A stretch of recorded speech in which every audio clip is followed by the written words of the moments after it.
మొదటి పద్యం యొక్క భావం.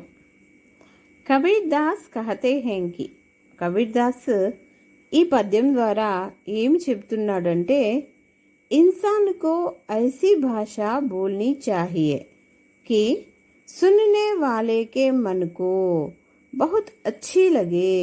అంటే మనము ఎలాంటి భాష మాట్లాడాలి అంటే, సున్నే వాలేకో అంటే వినే సుఖాన్ని ఇచ్చేలా మంచిగా అనిపించాలి. కోపాన్ని రౌద్రాన్ని తెప్పించే విధంగా, బాధను కలిగించే విధంగా ఉండకూడదు.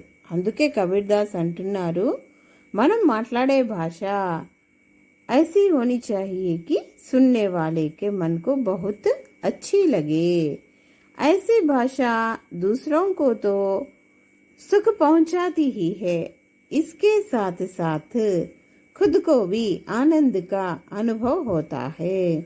ఇలాంటి మంచి మధురమైనటువంటి భాషను ఉపయోగించడం వల్ల, మధురమైనటువంటి భాషలో మాట్లాడటం వల్ల ఇతరులకే కాకుండా మనకు కూడా సుఖము చేకూరుతుంది. అంటే చాలామంది మనతో ఫ్రెండ్లీగా ఉండడానికి ఇష్టపడతారు. అదే కనుక మనము కఠోరంగా మాట్లాడినామనుకోండి, ఎవరు మనతో స్నేహం చేయరు, మనం ఒంటరిగా మిగిలిపోవలసి వస్తుంది. అందుకే మనం మాట్లాడే భాష మధురమైనదిగా ఉండాలి, 10 మందికి ఆకట్టుకునే విధంగా ఉండాలి.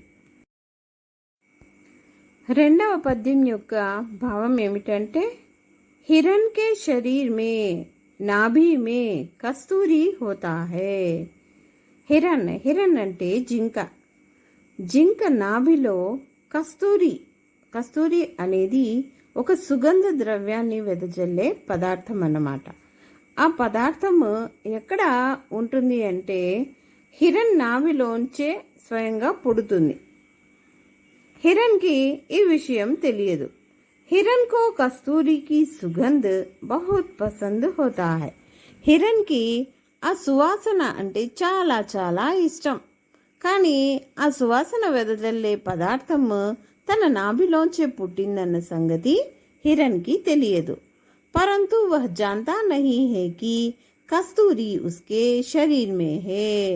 తనకు తెలియదు కస్తూరి తన శరీరం నుంచే పుడుతుందన్న సంగతి తెలియక అదేం చేస్తుంది అంటే, జింక కస్తూరికో ఢూండ్నే one one భటకతా Rahata high. One అంటే అడవి మొత్తమే వెతుకుతూ ఉంటుంది. ఎక్కడి నుంచి సువాసన వస్తుందబ్బా అంటూ అడవి మొత్తం తిరిగి వెతికి చూస్తుంది. ఇసీ తరహ ఈశ్వర్ భీ సబ్కే మన్ మే హోతా హై. ఈ ఉదాహరణ ఇస్తూ కవి ఏం చెప్పాలని అనుకుంటున్నాడంటే, హిరణ్ ఏ విధంగా అయితే తన శరీరంలో పుట్టే కస్తూరిని గుర్తించదో, అదే విధంగా మనిషి కూడా తమ మనసులోనే ఉన్నటువంటి పరమాత్మని గుర్తించలేకపోతున్నాడు. తన ఆత్మలోనే పరమాత్మ ఉన్న సంగతి మనిషి తెలియక ఏం చేస్తున్నాడంటే, పరంతు ఉస్కే దర్శన్ కే లియే भगवान को देखने की दृष्टि हमारे पास नहीं होती है. మనలో ఉన్నటువంటి భగవంతుని గుర్తించే శక్తి మనం లేక ఏం చేస్తూ ఉన్నామంటే, తీర్థస్థానాల్లో, పుణ్యక్షేత్రాలు, వివిధ ప్రాంతాల్లో, గుళ్ళు గోపురాల్లో వెతకటానికి ప్రయత్నిస్తాము. కానీ భగవంతుడు ఎక్కడో లేడు, ప్రతి ఒక్క మనసులోనూ, ప్రతి ఒక్క అంతరాత్మలోనూ ఉన్నాడు. మనం చేసే మంచి పనులలో దాగి ఉన్నాడు.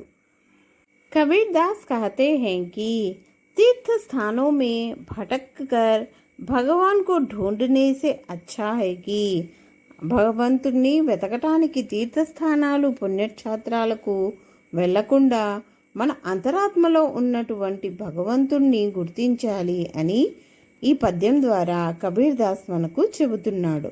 कबीर दास कहते हैं कि तीर्थ स्थानों में भटक कर भगवान को ढूंढने से अच्छा है कि हम उन्हें अपने भीतर ही तलाश करें అంటే వెతకటం.